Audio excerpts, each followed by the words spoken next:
Vamos dar sequência então. O segundo tema da nossa reunião seria o tratamento endovascular de estenose venosa central recorrente, persistência na manutenção do acesso vascular para hemodiálise, um trabalho do Serviço de Cirurgia Vascular e Endovascular do Hospital Universitário Pedro Ernesto, ligado ao UERJ, e a relatora, a doutora Cláudia Amorim, que frequentemente vem relatando o caso nessas reuniões todas, né? Coisa de louco. Pode dar sequência. Bom, boa noite. Obrigada pela apresentação. Sou R3 do Serviço de Cirurgia Vascular do Pedro Ernesto e eu vim apresentar hoje um caso, um tema que fala sobre o tratamento endovascular da estenose venosa central recorrente, a persistência na manutenção do acesso vascular para hemodiálise. E, inicialmente, eu vou falar sobre um caso que foi tratado no nosso serviço, de uma paciente feminina de 30 anos.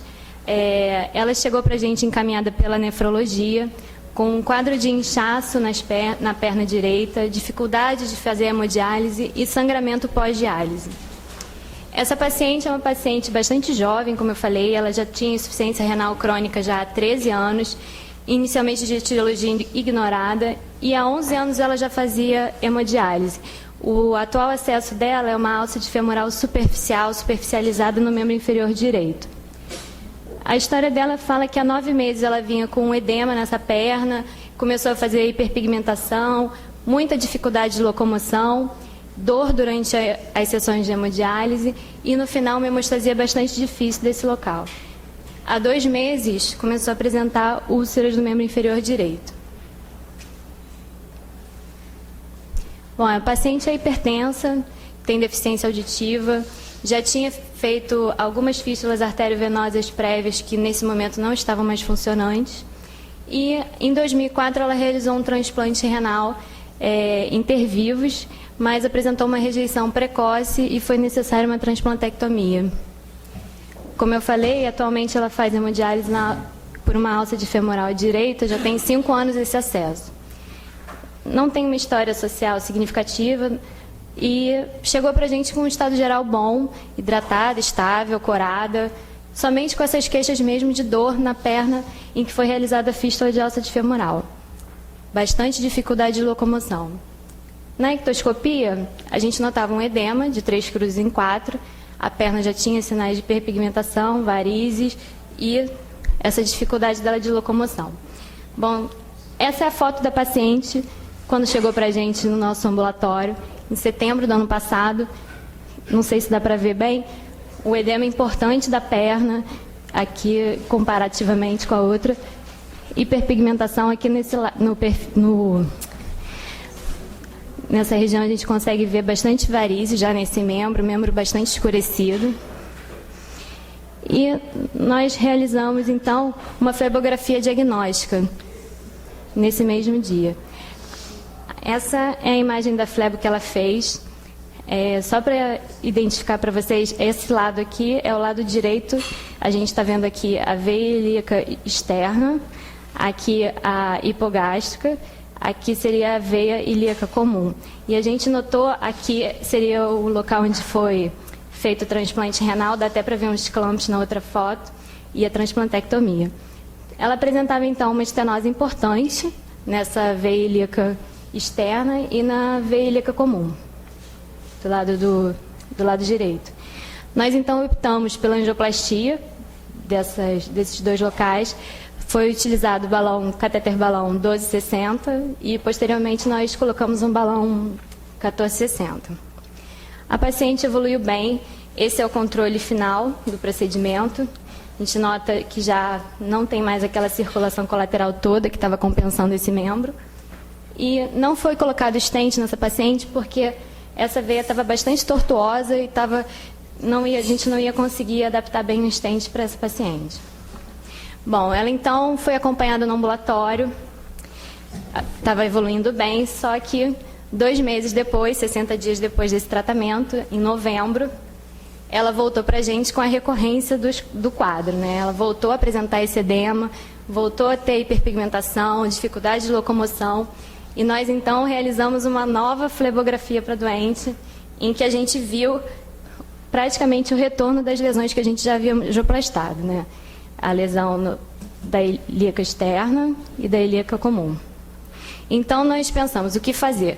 Nós inicialmente tentamos colocar os mesmos balões, precisamos de balões um pouco maiores e tivemos um sucesso, né? No nosso controle, a gente conseguiu abrir essas lesões, a paciente continuou acompanhando com a gente e mantendo um resultado satisfatório. Qual a nossa surpresa? 5 meses depois, a paciente retorna no ambulatório com piora do quadro. Ela já estava com um membro muito mais edemaciado do que na primeira sessão, na primeira consulta. Já comparando com outro membro, a gente notava que estava mais edemaciada, ela estava com muita dificuldade de locomoção, muita dor no membro, e já estavam aparecendo feridas no terço distal da perna. Então, mais uma vez, pensamos o que a gente poderia oferecer para essa paciente. Nós optamos por uma nova angioplastia, mas dessa vez a gente usou o cutting balloon. A gente conseguiu um cutting balloon 7 e com esse balão a gente conseguiu um resultado bom, mas não excelente dessa veia. O problema é, o cutting balloon era número 7, a veia muito grande. Então, a gente tentou simular um cutting balloon um pouco maior. Nós colocamos 2 fios, aqui 0,18, e um fio guia rígido, pelo qual foi passado um balão 12,60.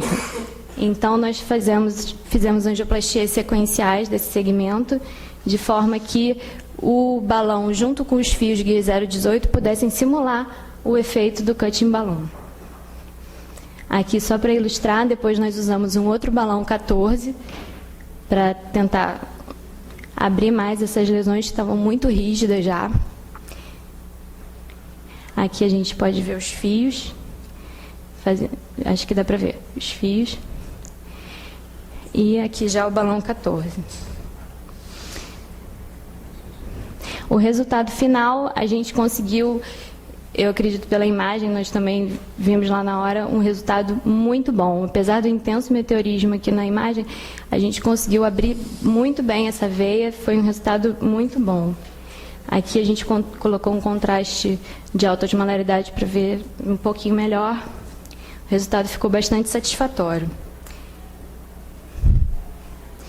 Esse é o resultado final que a gente tem da paciente, 6 semanas depois desse acompanhamento de abril, em que a gente conseguiu uma redução muito importante desse edema. A paciente está muito satisfeita, está conseguindo fazer a hemodiálise com mais tranquilidade, está conseguindo se locomover melhor, não está tendo dor. A própria pigmentação da pele já tem um aspecto melhor.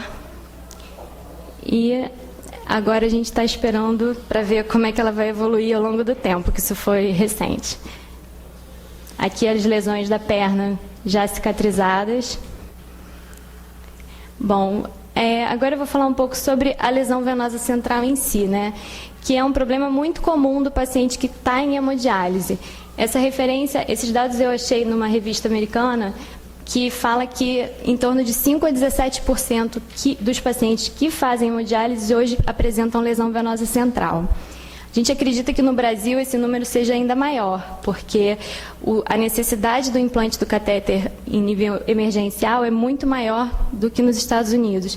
E o paciente muitas vezes não tem tempo de realizar uma fístula previamente.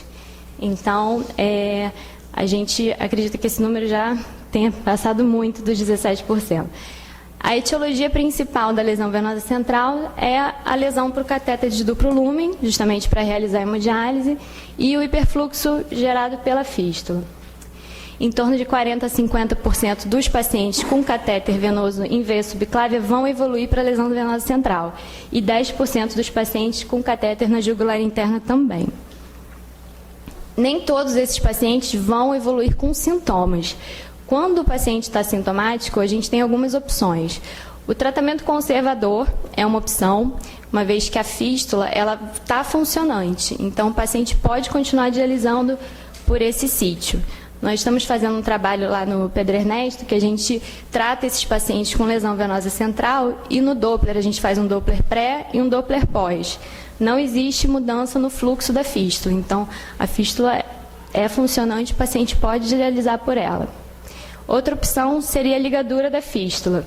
Só que o paciente vai perder o acesso que ele está usando e vai ter que passar para um outro acesso. Isso, no caso do paciente em hemodiálise, isso está diretamente relacionado com a expectativa de vida dele. Então, com certeza vai ser prejudicial para o paciente. A ponte veno-venosa, hoje em dia, não é mais realizada. Já ninguém faz mais. E o tratamento endovascular, que foi o que a gente usou, que eu acredito que seja o tratamento de escolha da maioria de todo mundo aqui, que pode ser angioplastia primária com ou sem o implante do stent. Bom, a angioplastia, ela é uma técnica que, em geral, ela é bastante segura, tem bons resultados iniciais, mas como a gente viu no caso, ela tem uma alta recidiva. E o implante do stent, ele ainda não se mostrou superior à angioplastia simples. Como eu falei, no nosso caso, a gente não usou o stent por causa da anatomia da paciente, mas não tem nenhum trabalho que prove a superioridade ou não entre as duas técnicas. Até 2010, o que era muito usado era o implante do stent autoexpansível monofilamentar, né, que é o wall stent, que tinha um grande calibre, mas ele apresentava uma alta taxa de migração e, na necessidade de uma recanalização, isso era muito difícil, né? Ele era muito rígido, então tinha uma grande dificuldade de ser recanalizado. No caso da angioplastia, as reintervenções elas vão garantir a manutenção desse acesso para o paciente que está em hemodiálise e, consequentemente, vai aumentar a expectativa de vida desses pacientes. No nosso caso, a angioplastia simples foi optada pela intensa tortuosidade das veias da paciente. Aquela veia ilíaca externa, ela estava bastante anteriorizada por conta do transplante renal, ela foi deslocada, então seria um sítio muito desfavorável para implantar um stent. Apesar da perviedade primária ser curta com a angioplastia, a preservação desse lumen vascular e a melhora clínica, eles puderam ser mantidos com essas angioplastias repetidas. Isso para um paciente jovem de 30 anos, que está provavelmente em um dos últimos acessos, isso conta muito. Bom, em relação ao futuro, algumas das coisas que eu vou falar já existem, outras adaptadas.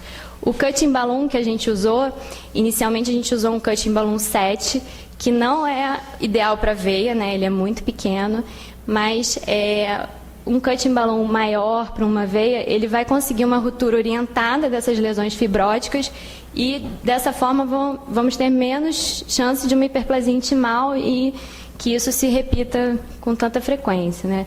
Os balões de alta pressão são balões que já chegam a 24 a 30 atmosferas, que com certeza teriam mais chances de romper essas traves fibróticas mais rígidas. O stent de nitinol de célula aberta, que a gente já tem usado no nosso serviço, ele tem um menor contato do metal com o endotélio, então você vai ter menor risco de exposição à parede. Em relação à hiperplasia intimal, você vai ter menos risco disso acontecer. Ele é um stent bastante flexível, bastante adaptável, faz uma posição boa à parede do vaso e não tem aquele efeito caroço de melancia de deslocamento. O balão stent sem drogas, que até o momento ele é usado para infringuinal, ele pode ser adaptado para as veias, se tiverem... Se lançarem balões com tamanho maior, stents maiores, pode ser usado para veia a fim de inibir essa hiperplasia intimal. E eu dei uma lida no artigo que falava sobre bracterapia com irídium. Eu não sei se alguém aqui tem alguma experiência em relação a esse tipo de tratamento, mas falava que tinha uma boa resposta para inibir a hiperplasia intimal e melhorar o tratamento dos pacientes com lesão venosa central. Bom, é isso. Muito obrigada. Muito bem. Faltou mencionar que esse serviço é chefiado pelo nosso presidente, Dr. Carlos Eduardo Virgínio Magalhães, e conta com uma verdadeira seleção de estrelas lá dentro, tá vendo aqui? Doutora Cristina Riquetti, Felipe Borges Fagundes, Ellen Pessoni, Cristiane Ferreira, Adalberto Gomes, Leonardo Castro, Bernardo Barros, Mônica Meol, Salomão Amaral e o nosso querido Virgínio. Hein? Fala o quê? Não está citado a secretária aqui. É um timaço aí. Muito bem. Vamos dar sequência, então, parabenizando a apresentação da Cláudia, naturalmente, e convidando a Ana Cristina Marinho, lá do FRJ, para debater esse tema.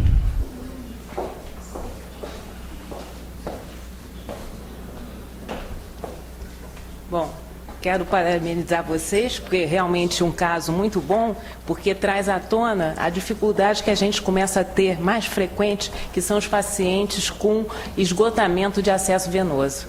Então, muitas vezes são pacientes jovens, né, que a gente fica muito, vamos dizer assim, angustiado, né, o que fazer para esses pacientes, e a gente vê que realmente a técnica endovascular veio a favorecer muito e dá oportunidade, né, muitas vezes, da gente segurar um paciente para poder fazer um transplante, por exemplo. Embora a gente saiba que, infelizmente, o paciente renal, ele todo o procedimento que a gente faz nele é um procedimento de curta duração. Então, por causa disso, eu acho que a gente tem que batalhar ao máximo, né, e estar sempre junto desse doente para realmente tentar o melhor para ele, né? Em relação às técnicas, né, utilizadas, né, então eu acho que eu particularmente uso, né, o cutting balloon quando a gente tem, por exemplo, uma superficialização de basílica, né, e que você tem, né, consequentemente, uma estenose, né, na porção proximal, ou seja, na porção venosa, né? Então a gente vê que parece que dá um resultado adequado, embora tenha um questionamento quanto a isso, se realmente o cutting balloon ele é efetivo, né, e realmente superior ao balonamento simples, né? Aparentemente parece. Eu tenho visto em alguns casos, né, que a gente não consegue expandir totalmente a veia somente com um balão simples, né? Então, pelo menos aparentemente, o cutting balloon te dá a sensação que você consegue expandir melhor. Então, você termina o seu procedimento tendo, pelo menos visualmente, ou seja, né, na sua imagem de angiografia, um aspecto bem melhor do que o balão simples, né? Agora, uma coisa que a gente vê que está sendo, né, cada vez mais questionada e levantada é a questão do stent revestido, né, recoberto, né, com o PTFE, que seria uma das coisas que está tendo, né, uma aceitação, né, em literatura, né? Embora a gente veja que também aumenta extremamente o custo, né? E até agora a gente ainda não viu provado que é uma situação que realmente seja superior às outras, né? E só ficar na lembrança, né? Na verdade, é um campo muito aberto ainda, né, esse tratamento dos pacientes renais, dessas falências de acesso, para poder a gente desenvolver e fazer realmente coisas mais, de maior número, para você poder ter especificamente o que seria melhor para ele. Mas vocês estão de parabéns. Obrigada. Muito bem. Doutora Ellen Pessoni.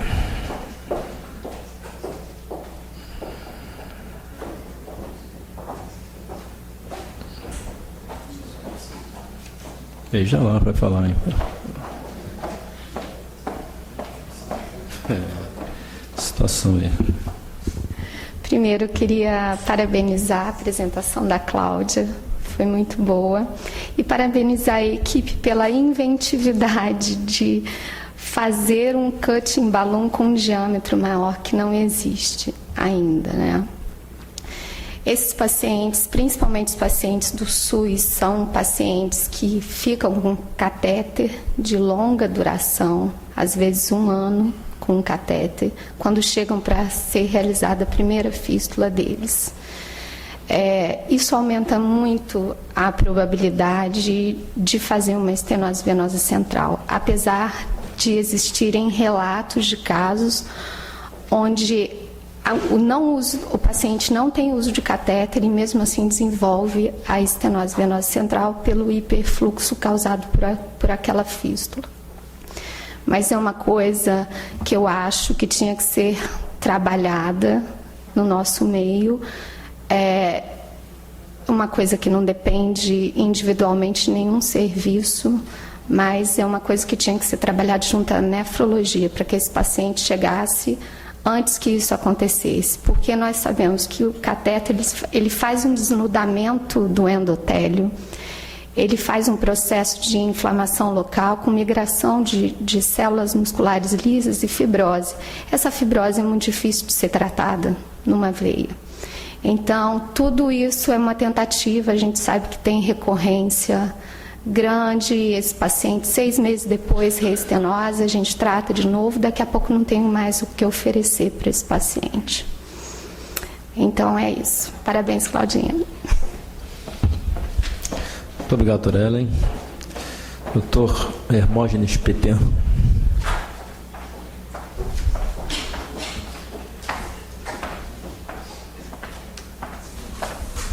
Boa noite, eu gostaria de parabenizar o grupo do Pedernest e agradecer o suporte que eles têm dado a essa quantidade gigantesca de pacientes que usaram o catéter durante um período muito longo, e é uma situação endêmica para quem lida com renal crônico hoje.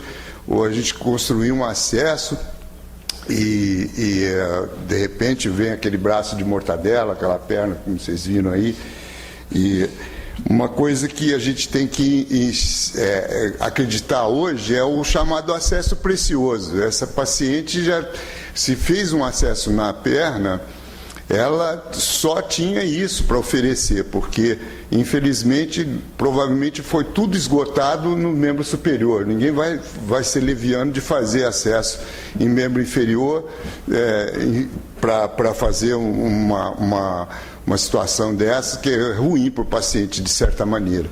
E sempre tem um jeitinho brasileiro de resolver isso, né? Então tem que ficar esse conceito do acesso precioso, essa repetitividade da angioplastia, entendeu? Ela é em decorrência de que essa paciente tem muito pouco mais a oferecer, daqui a pouco não tem mais nada, né? Eu chamo a atenção desse acesso de femoral, entendeu? Pela durabilidade, né? Nós começamos em 98 a fazer esse tipo de cirurgia e nós temos pacientes já com 11 anos, 10 anos de transposição de veia femoral. É uma veia que realmente ela se presta muito bem para acesso vascular. É difícil, é um acesso complicado, entendeu? Todo mundo que quiser fazer vai ter que cumprir uma curva de aprendizado, porque é realmente complicado, mas tem uma boa durabilidade. Outra coisa que eu queria chamar a atenção é a falibilidade, eu estou falando difícil hoje, hein? A falibilidade do Doppler, né? A gente não vai fazer um acesso desse sem ter um bom Doppler na mão, entendeu? E mesmo assim, nesse território e território de subclávia, o Doppler é fraco. Na verdade, que a gente vê o Doppler normal, você opera o doente e o doente incha. Entendeu? Incha pouco, incha muito, compensa, não compensa, mas esse território é um território complicado, entendeu? E se vocês tiverem a mínima clínica de observar com o paciente, dificilmente é melhor fazer uma flebografia para ver se está realmente aberta essa ilíaca, para vocês poderem operar o doente em segurança e não acontecer isso que aconteceu. Provavelmente esse doente tinha um Doppler normal. Não estava, né?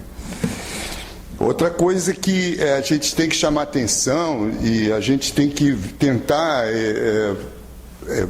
chegar a um consenso de trocar a catéter a cada 15 dias. Só existe um grupo no Rio de Janeiro que faz isso e a incidência de trombose venosa central deles é muito baixa, entendeu? É o do grupo da Redditor. Eles, a cada duela, o doente está muito bem, não tem infecção, não tem nada, troca o catéter a cada 15 dias. E vai rodando os acessos a cada 15 dias, entendeu? E se infectar, na hora, tira o mais rápido possível e segue assim. Isso hoje em dia é uma quimera, mas tem que ser um objetivo a ser atingido, entendeu? E a outra coisa, o problema do Catimbalum. A gente tem visto, nesse território, o Catimbalum vai até 8 milímetros, e ele tem só 2 centímetros de comprimento. Então, às vezes, você tem que balonar muitas vezes. E ele é perigosinho, entendeu? Quando você puxa, ele vem trazendo, rachando o introdutor, entendeu? A bainha vem, às vezes, totalmente rachada e começa a vazar sangue e começa aquele despautério.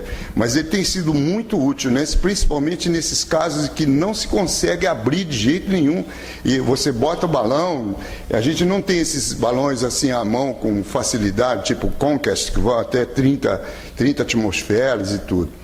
Agora, a gente tem visto muito também recoil, né? Não tem jeito, você faz uma angioplastia, tem recoil, tem que colocar stent, não tem saída, entendeu? Mas a preferência é sempre repetir balão, o quanto puder. Mas, muitas vezes, principalmente quando a lesão é total, aí quando você consegue franquear, faz angioplastia e dá recoil. Aí não tem jeito, porque você não vai conseguir obter um bom resultado no pós-operatório. O aspecto dessas veias é um aspecto muito ruim, entendeu? Aquilo parece um lápis. A gente muitas vezes entrou em transplante de paciente que tinha trombose de ilíaca, que não foi detectado, e quando você olha a veia, o aspecto da fibrose dessa veia, você não acredita que se consegue um resultado desse de abrir uma veia dessa, que a fibrose é gigantesca, muito, muito forte. Muito obrigado. Obrigado, Topetean. Vou convidar o Dr. Leonardo Hardum. Harduin, desculpe, Harduin. Boa noite a todos. Gostaria de agradecer a direção pelo convite para a discussão do caso. Parabenizar a doutora Cláudia, a apresentação excelente. E o serviço do Pedro Ernesto, que realmente uma bela condução do caso descrito pela grande dificuldade. Sabemos que hoje em dia temos uma dificuldade muito grande para a confecção e manutenção dos acessos dos pacientes renais crônicos. Então acredito que toda tentativa para manter esses acessos pérvios é de grande valia. Essas estenoses venosas centrais, tanto as estenoses venosas centrais como as periféricas, são de difícil tratamento e de grande recorrência. E normalmente há uma falência muito grande com a utilização dos balões convencionais, que muitas vezes não consegue abrir essas lesões. Então acredito que a utilização do cut balloon é de grande importância nesses casos. Infelizmente, como o PTAN disse, o maior diâmetro desses balões vai a 8, com um comprimento de 20, mas mesmo assim o resultado é bem superior à angioplastia convencional. Então acredito que a primeira escolha para o tratamento das estenoses venosas centrais, como nas estenoses venosas das fístulas, as veias periféricas, é a utilização do cut balloon. Uma alternativa bem satisfatória, que eu tenho utilizado com muita frequência, com resultado bem interessante, a Cláudia citou na apresentação dela, são os balões não complacentes, os balões de alta pressão. Existe um balão da Bard que se chama Conquest, o nome do balão. Ele atinge até 30 atmosferas de pressão. Ele tem um diâmetro máximo, se eu não me engano, de 12 por 40 de comprimento. Pode ser utilizado nessas estenoses venosas centrais, com um resultado bastante interessante, às vezes até semelhante quando comparado com o cut balloon. E toda tentativa, a angioplastia, ela deve ser feita quantas vezes for necessária para manter esse acesso venoso funcionante, principalmente uma alça de femoral, que provavelmente é o último acesso na paciente. Então, se tiver que fazer 10, 15, 20 vezes, deve ser feito para manter esse acesso pérvio funcionante com a paciente com o mínimo de sintoma possível. Eu gostaria de fazer duas perguntas direcionadas diretamente para o serviço. Primeiro, se vocês têm utilizado com frequência o cut balloon nas angioplastias venosas centrais e se tem tido alguma complicação. Se vocês tiveram alguma complicação, ruptura da veia, formação de aneurisma, com a utilização do cut.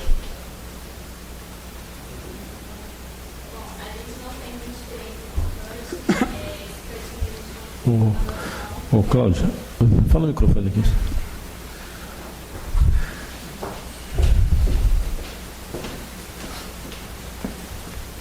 Bom, a gente não tem uma experiência muito grande com cutting. A gente conseguiu esse balão com uma doação para o serviço, para especificamente tratar essa paciente. O que a gente faz é o improviso do 2 fios 0,18 e abrir o balão normal.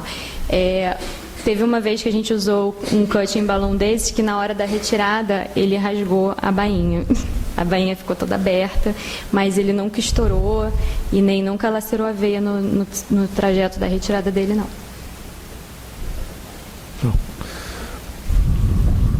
Ana Cristina, você referiu que você costuma fazer angioplastia de... A gente até conversou sobre isso algumas semanas atrás. Com cut balloon, eu fiz a pergunta porque eu tive um caso que eu utilizei o cut balloon com resultado excelente, muito bom, uma estenose cerrada. Eu utilizei um balão convencional, não consegui abrir de maneira alguma. Solicitei o cut balloon, utilizei o cut balloon com resultado excelente. O paciente retornou com o mês no meu consultório com aneurisma na veia, no local onde eu utilizei o cut balloon. O aneurisma se mantém estável, optei por observar clinicamente, vem dialisando muito bem. Por isso, o motivo da pergunta. E...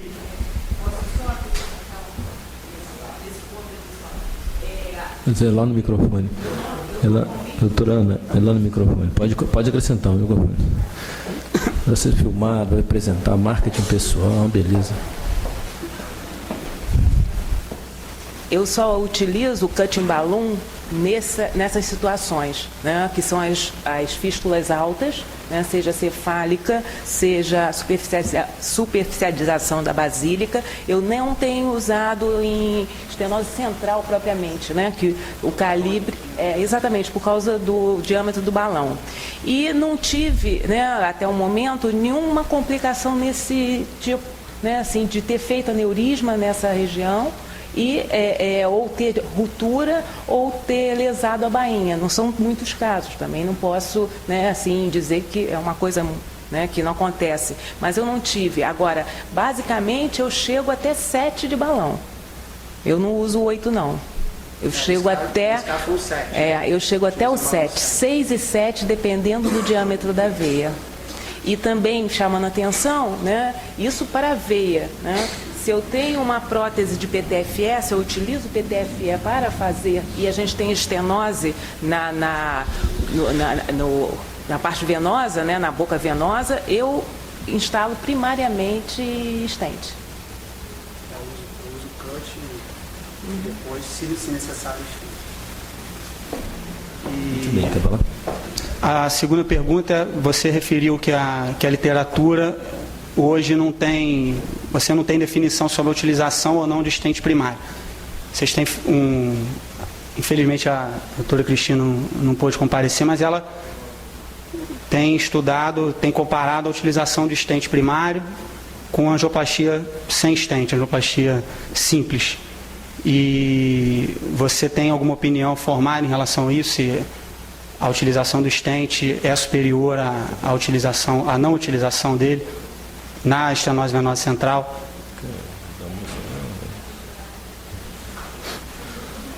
Você já podia ficar por ali, já fica por ali, entendeu? Já fica na parada aí.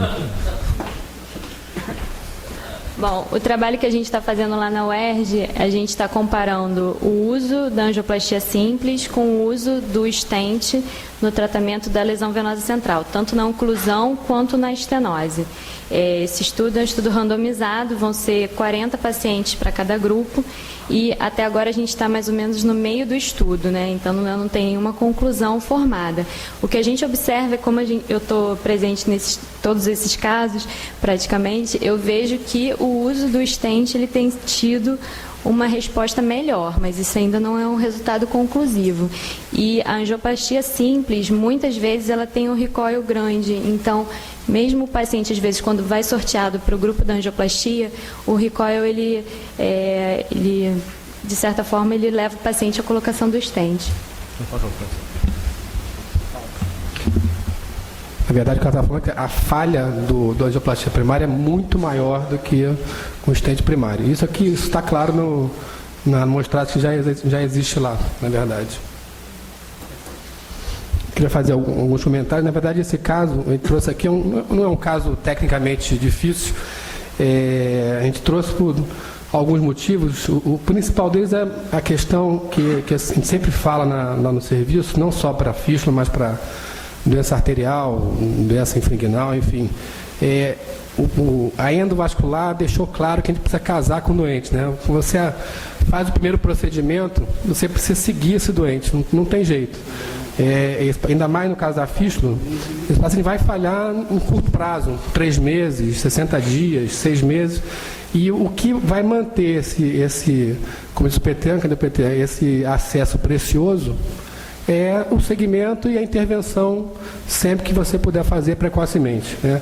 Existe uma dúvida na literatura se você tem que intervir antes do sintoma ou se só do sintoma. No paciente com fístula é fácil, porque ele está dialisando, então acaba que o braço volta a inchar, a diálise começa a ficar difícil, então a clínica de nefrologia manda de volta para a gente, então a gente já vai intervir. Mas a questão é, será que vale a pena acompanhar com ultrassom, por exemplo, com ecodoppler, identificar a estenose antes da questão hemodinâmica e angioplastar? Isso é uma resposta que não existe na literatura, tanto pela questão de efetividade quanto pela questão do custo. Se isso é caro, se é barato, se vale a pena fazer em massa. Outro motivo de trazer para cá é a questão da coisa tupiniquim, né? Não tinha o cutting balloon, na UERJ, a Cláudia fez uma apresentação elegante, mas nós não temos acesso a cutting balloon dentro do hospital. Eles têm bastante material SUS, pré-SUS. O cutting balloon não é vendido a pré-SUS, então a gente não tem acesso a isso. A gente tem um balão de doação, alguém que trouxe um reesterilizado, é assim que funciona. E você usar o fio guia é o cutting balloon, que é o presidente piauiense que fica brincando com ele, mas é assim que funciona. É o cutting. Não é o cutting, é o cutting. Enfim. Então, esse caso, acho que a gente chama atenção pela a necessidade do segmento frequente, intervenção sempre que for preciso, é isso que vai manter no longo prazo tem a chance de manter, não é que vai manter, mas se existe alguma chance de manter um acesso terminal, se a paciente já não tem acesso no braço, é esse tipo de abordagem. E a inventividade que é o que a gente faz no Sistema Único de Saúde. Quem trabalha com SUS tem que inventar o tempo todo esse tipo de intervenção. Perfeito. Muito bem, doutor Leonardo. Parabéns. Doutora Cláudia. Já vai embora, Cláudia? Não acabou não, hein? Vai que alguém tem uma pergunta aí. Alguém da plateia fazer mais algum comentário? Podemos seguir para a próxima. Doutor Márcio Arruda Porti, com certeza.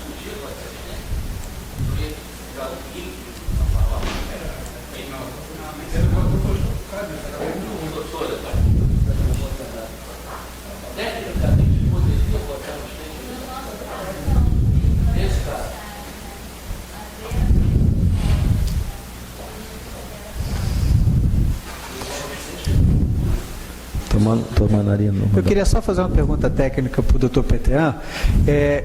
Eu tenho mais ou menos uns 20 casos e 2 casos com insuficiência venosa crônica sem doença ilíaca.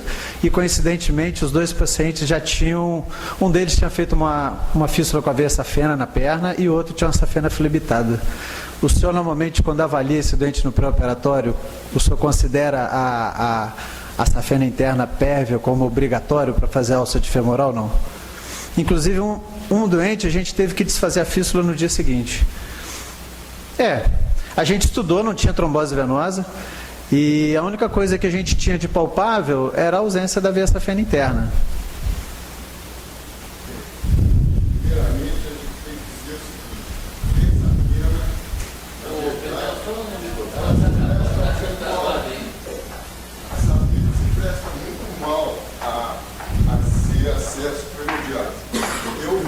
Alguns casos mais próximo do pé, quando a safena tem pelo menos 4 milímetros, uma safena boa que você vê que o paciente tem, entendeu?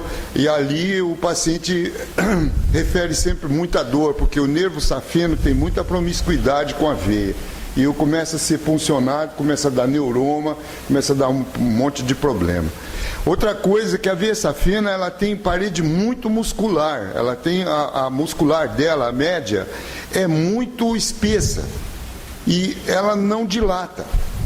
na verdade, se inventou uma série de configurações em loop e de todas as maneiras, e a safena não é um bom acesso para a hemodiálise. Entendeu? Então começa por aí, não se deve usar a safena para isso. Mas às vezes o doente tirou a safena por outro motivo, né? Para fazer um bypass no coração, qualquer coisa desse tipo. Mas eu só não entendi bem a pergunta, que você desligou uma alça de femoral no dia seguinte, por quê? Por causa do edema? O paciente no primeiro pós-operatório tinha uma infecção venosa assim... Burral. Eu nunca vi isso, talvez tivesse uma trombose muito extensa de ilíaca, né? E aí você, infelizmente, você mesmo estudou? Não, todo mundo faz, né? Ninguém vai entrar numa dessa. Mas a gente achou mais provável, não tinha trombose venosa, a coisa estava funcionante, e a venopopídia também estava pega, a gente achou melhor se fazer o segundo pós-operatório retornou ao que ela era antes. Ainda não vi se uma flegmase, uma coisa desse tipo, fazer uma síndrome compartimental. Sim, isso tem. Qualquer fístula arteriovenosa. Qualquer fístula arteriovenosa na perna, com bala, com qualquer coisa desse tipo, leva uma insuficiência venosa importante ao longo do prazo. A longo prazo, isso é verdade. Muito bem, perfeito. Joia. Doutor Virgínio quer dar um aviso. Avisos presidenciais. 2 avisos só. No dia 11 de julho, sem ser a próxima quarta-feira ou outra, nós estamos convocando uma reunião com os preceptores dos serviços. Eu estou vendo vários chefes de serviço aqui, pessoal ligada aos serviços com residência e com pós-graduação. Vocês vão receber o e-mail, vão receber o telefonema, mas já avisando que dia 11 de julho, quarta-feira, a gente vai fazer um café da manhã lá na sede, na Cinelândia, para os preceptores, com várias coisas para a gente discutir sobre a sociedade, sobre os residentes especificamente. E no dia 18 de agosto, nós temos reunião científica fora de sede em Niterói. Então, desde já, todos estão convidados. Está no site, quem quiser olhar a data, a programação científica vai estar no site. Por favor, não esqueçam Niterói.